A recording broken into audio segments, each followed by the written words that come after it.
Orang yang sabar banget, yang mukanya kalem meski hidupnya lagi jungkir balik. Seringkali punya satu hal yang jadi pondasi kuat, spiritualitas. Dan jangan langsung mikir spiritualitas itu harus soal ritual atau agama yang ketat banget. Nggak selalu kayak gitu. Spiritualitas itu lebih dalam. Soal koneksi batin lo sama sesuatu yang lebih besar dari diri lo sendiri. Mereka yang punya spiritualitas kuat itu hidupnya nggak cuma diisi sama target dunia. Mereka nggak ngukur hidup dari seberapa cepat sukses, seberapa banyak duit, atau seberapa keren pencapaian. Mereka punya pegangan batin, sesuatu yang bikin mereka tetap tenang bahkan pas semuanya nggak jalan sesuai rencana. Gue kasih contoh ya. Misalnya hidup mereka lagi berat, banyak hal yang gagal, tapi mereka nggak langsung panik. Mereka mikir, oke, mungkin ini bagian dari rencana yang lebih besar. Mungkin sekarang berat, tapi ada makna yang belum gue ngerti. Nah itu, spiritualitas. Percaya bahwa hidup ini nggak cuma soal apa yang bisa lo kontrol. Ada bagian yang lo harus lepasin, lo terima, lo ikhlasin karena lo tahu lo bukan satu-satunya yang ngatur semua. Mereka punya kebiasaan untuk diam.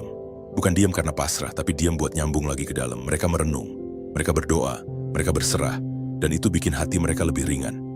Karena lo tahu sendiri, dunia ini bising banget. Tiap hari isinya tekanan. Mau dari kerjaan, keluarga, media sosial. Kalau lo nggak punya tempat buat istirahatin hati lo bakal gampang capek. Bukan cuma fisik, tapi batin. Makanya orang yang spiritualitasnya kuat, mereka punya ruang dalam sendiri. Tempat mereka ngobrol sama Tuhan, semesta, atau bahkan diri sendiri. Di saat orang lain butuh validasi terus, mereka cukup. Karena mereka tahu, gue nggak sendiri. Gue dijaga. Spiritualitas juga bikin mereka punya rasa syukur yang stabil. Mereka nggak nunggu bahagia baru bersyukur. Tapi mereka bersyukur dulu, baru bisa bahagia. Karena buat mereka, sekecil apapun yang mereka punya, itu tetap berkah. Dan lo tahu nggak? Orang yang bisa bersyukur bahkan di saat sulit, itu mentalnya tangguh banget. Orang kayak gitu nggak gampang iri, nggak gampang ngebandingin diri, karena mereka sadar, jalan hidup tiap orang beda. Dan mereka tahu, kalau mereka udah jalanin dengan tulus dan tenang, sisanya tinggal diserahkan.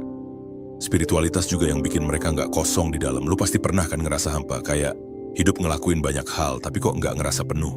Orang yang punya hubungan spiritual yang kuat, mereka punya isi di dalam. Mereka punya arah, punya makna. Bahkan kalau nggak semua keinginan mereka tercapai. Dan satu hal penting, mereka juga punya kedewasaan untuk bilang, gue nggak harus ngerti semuanya sekarang. Gue cukup tahu bahwa semuanya pasti ada alasannya. Itu bukan kalimat pasrah kosong. Itu kalimat yang keluar dari orang yang udah belajar untuk percaya, bukan cuma merencanakan. Jadi kalau lu lihat orang yang hidupnya tenang, sabar, kayak nggak goyah meski diuji habis-habisan, bukan karena mereka kuat dari lahir, tapi karena mereka punya hubungan yang dalam dengan yang maha kuat. Dan dari situlah mereka dapat kekuatan yang lo nggak bisa lihat, tapi lo bisa rasain auranya. Jadi bro, kalau lo lihat orang sabar dan nggak suka ngeluh, jangan kira hidupnya gampang. Mungkin justru dia udah berdarah-darah di dalam, tapi dia punya kendali atas dirinya. Dia sadar, gue nggak bisa kontrol hidup, tapi gue bisa kontrol respon gue. Mulai sekarang yuk latihan sabar. Jangan karena pengen kelihatan kuat, tapi karena lo pengen jadi kuat beneran. Karena orang yang bener-bener kuat itu bukan yang nggak pernah jatuh, tapi yang jatuh dan bangkit lagi tanpa nyalahin dunia. Kalau lo ngerasa video ini bikin lo mikir, jangan simpen sendiri. Share ke temen lo yang butuh disadarkan.